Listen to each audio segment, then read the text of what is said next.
اللہ کو مقام اور مرتبہ دینے کے لیے لوگوں کی ضرورت نہیں ہے۔ ہاں بہت مرتبہ ایسا ضرور ہوتا ہے، ہر مرتبہ نہیں، اکثر ایسا ضرور ہوتا ہے کہ جس کا مقام و مرتبہ اللہ کے ہاں بلند ہوتا ہے تو اللہ اس کی محبت لوگوں کے دلوں میں ڈال دیتے ہیں۔ وہ حدیث ہے نا کہ جب کوئی بندہ اللہ کا قرب حاصل کرتا ہے، اللہ کی عبادت کرتا ہے، نوافل ادا کرتا ہے، اللہ کا ذکر کرتا ہے، تو اللہ حضرت جبرائیل کو بلا کر کہتے ہیں کہ میں اس سے محبت کرتا ہوں، تم بھی اس سے محبت کرو۔ جبرائیل پھر 7ویں آسمان کے فرشتوں میں، پھر 6، اس طرح آسمان کے فرشتوں میں اعلان ہوتا ہے کہ فلاں آدمی سے اللہ محبت کرتا ہے، جبرائیل محبت کرتا ہے، اوپر کے آسمان والے محبت کرتے ہیں، تم بھی محبت کرو۔ پھر یہ زمین کے فرشتوں میں بھی ہوتا ہے، اور پھر رسول اللہ صلی اللہ علیہ وسلم فرماتے ہیں ثم یوضع له القبول فی الارض، پھر اللہ اس کی مقبولیت پوری زمین میں رکھے۔ یہ ایسا ہوتا ہے، لیکن ایسا ہر کسی کے ساتھ نہیں ہوتا، ہر وقت نہیں ہوتا۔ اگر ایسا ہر کسی کے ساتھ اور ہر وقت ہونا ہوتا پھر اللہ کے نبی کبھی شہید نہ ہوتے، ان سے کبھی کسی کی دشمنی نہ ہوتی، پھر لوگ اللہ کے نبیوں کو کبھی ستاتے نہ۔ ایسا ہوتا ہے لیکن ہر وقت ہر کسی کے ساتھ نہیں ہوتا، اس لیے کہ اللہ کی دین ہے، اللہ کبھی اس انداز سے دیتے ہیں، کبھی اس انداز سے دیتے ہیں۔ اللہ کی آزمائشیں اللہ کبھی اس طرح آزماتے ہیں، کبھی اس طرح آزماتے ہیں، لیکن اللہ کے ہاں جو مرتبہ ہے وہ کس کا ہے؟ کچھ شخصیات کے نام اللہ نے ذکر کر دیے، انہیں متعین کر کے بتا دیا۔ ان اللہ اصطفى آدم ونوحا وآل ابراہیم وآل عمران علی العالمین۔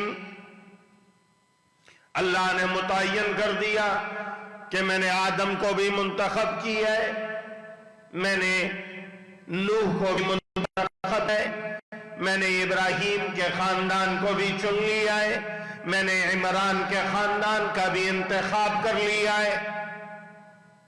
اللہ نے نام بتا دیا۔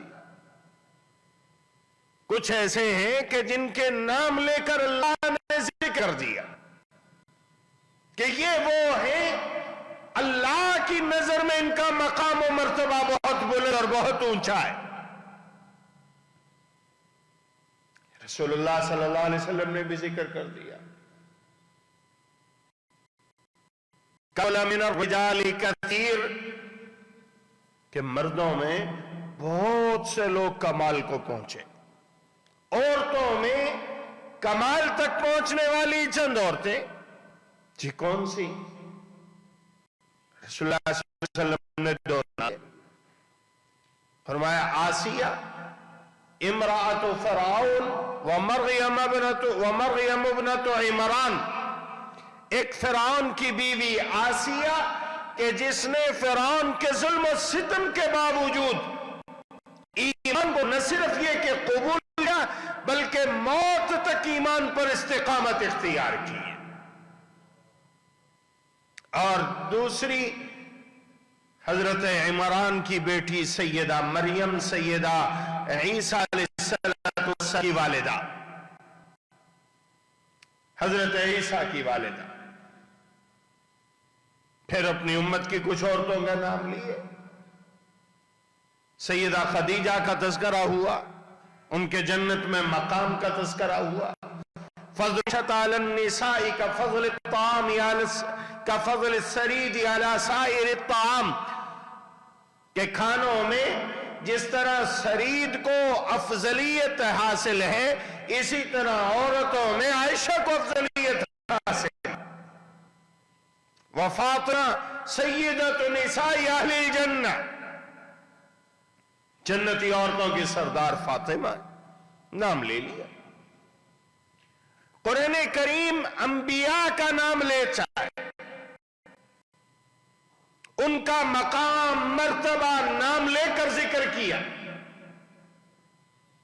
انبیاء کے علاوہ فضیلت اور مقام اور مرتبے کے لیے قرآن نے نام نہیں لیے، علامت سے بھائی۔ کسی کا نام نہیں ہے نبیوں کے علاوہ کہ جس کا مقام و مرتبہ ہو۔ ایک صحابی حضرت زید کا نام ہے فلما قضا زید، لیکن واقعے کے ضمن میں آیا ہے۔ اللہ کی نظر میں کون زیادہ پسندیدہ ہے؟ قرآن کریم نے علامتیں بتائیں، اشارات کر دیے کہ ان علامتوں کو دیکھ کر پہچان لیتے کہ یہ علامتیں، نشانیاں، یہ اعمال، یہ کام جس کے اندر موجود ہے اس کی فضیلت زیادہ ہے۔ اللہ کے رسول صلی اللہ علیہ وسلم نے کچھ کے نام بھی بتلائے، احادیث کے اندر نام بھی آتے، کچھ کے لیے رسول اللہ صلی اللہ علیہ وسلم نے دعائیں بھی کی۔ اس طرح ہمیں ان کے مقام و مرتبے کا پتہ چلا۔ جب ہم قرآن کا مطالعہ کرتے تو ایک بات بڑی وضاحت کے ساتھ ہمیں معلوم ہوتی ہے، قرآن کی الف لام سے لے کر والناس تک، الحمد سے لے کر والناس تک کی آیتیں اس بات پر گواہی دیتی ہیں کہ وہ جماعت، وہ لوگ کہ جن کی تربیت خود اللہ کے رسول صلی اللہ علیہ وسلم نے کی ہے، ان کا مقام، ان کی شان باقی ہے۔ اسی طرح نبی کے اہل بیت، نبی کے گھر والے کہ جنہوں نے نبی کا ساتھ دیا ہے، ان کا مقام اور ان کی شان بھی باقیوں سے زیادہ۔ قرآن کریم نے شخصیات کے نام نہیں لیے، لیکن جگہ جگہ یہ بتلا دیا، اشارہ کر دیا کہ یہ نبی کے ساتھی اور ان کا شان اور ان کا مقام زیادہ۔ محمد الرسول اللہ والذین اشداء علی الکفار رحماء بینہم، محمد صلی اللہ علیہ وسلم اللہ کے رسول، اور جو لوگ محمد کے ساتھ ہیں، آگے قرآن نے ان کی صفات بیان کر دی، والذین معہ، جو تھے محمد صلی اللہ علیہ وسلم کے، ان کی صفات کیا ہے؟ اشداء علی الکفار رحماء بینہم تراہم رکعا سجدا۔ ان کی معاشرتی صفت یہ ہے، معاشرے کے اندر لوگوں کے ساتھ ان کے برتاؤ کا دار و مدار خون کا رشتہ نہیں ہے۔ معاشرے میں لوگوں کے ساتھ معاملات کرتے ہیں نا، کسی کے ساتھ دوستی ہے، کسی کے ساتھ ہے، کوئی اپنا ہے، کوئی پرایا ہے۔ ان کے معاشرتی کردار کی بنیاد رشتہ داری ہی نہیں، کاروباری مفادات میں شرکت نہیں، بلکہ ان کے معاشرتی کردار کی بنیاد ایمان ہے، ایمان۔ اشداء علی الکفار رحماء بینہم، یہ دیکھتے جس کے اندر ایمان موجود اسے اپنا سمجھتے اور اس کے ساتھ رحم کا معاملہ کرتے۔ یہ دیکھتے کہ جو میرے اللہ کا، میرے آقا کا، میرے نبی کا مخالف ہے، آپ کا دشمن ہے، اشداء علی الکفار، تو اس کے لیے بڑے سخت ہو جاتے۔ ان کی ذاتی کیفیت یہ ہے کہ تراہم رکعا سجدا، انہیں جب دیکھو یہ رکوع اور سجدے میں یبتغون فضلا یہ اللہ سے فضل تلاش کرتے ہیں، اللہ کا فضل مانگتے ہیں۔ سیماہم فی وجوہہم من اثر السجود، اللہ کو خوش کرنے کے لیے اتنے سجدے کرتے ہیں کہ سجدوں کی وجہ سے ان کا چہرہ بتلاتا ہے کہ یہ اللہ کے ساتھ خاص تعلق رکھتے ہیں۔ ان کے ایمان کی علامت ان کے چہرے پر موجود ہے۔ کچھ لوگ کہتے ہیں یہ ایمان کی علامت ان لوگوں کی جو نشانیاں پر ہیں، اس رات یہ ماتھے کا نقش سجدہ ہے،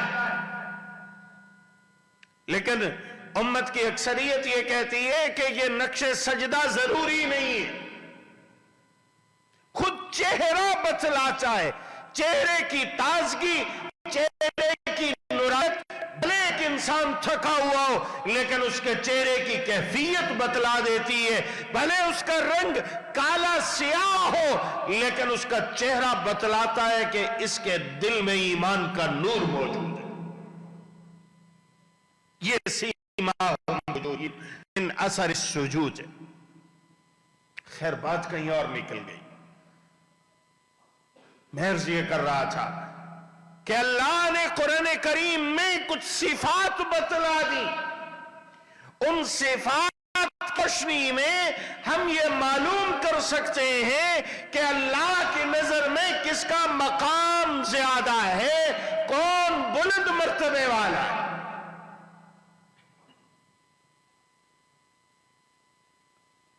میں نے سورہ الحدید کی آیت پڑھی ہے، آیت نمبر 10 ہے۔ اللہ رب العزت ترغیب دے رہے، حکم دے رہے، وَمَا لَكُمْ أَلَّا تُنْفِقُوا فِي سَبِيلِ اللَّهِ، اللہ کے راہ میں جب تمہیں حکم دیا جاتا ہے خرچ کرنے کا کہ اپنا مال رب کے راستے میں خرچ کرو، تو ڈر جاتے ہو نا تم، تو ہم زکوٰۃ نکال دیں گے تو پیچھے ہمارے لیے کیا بچے گا۔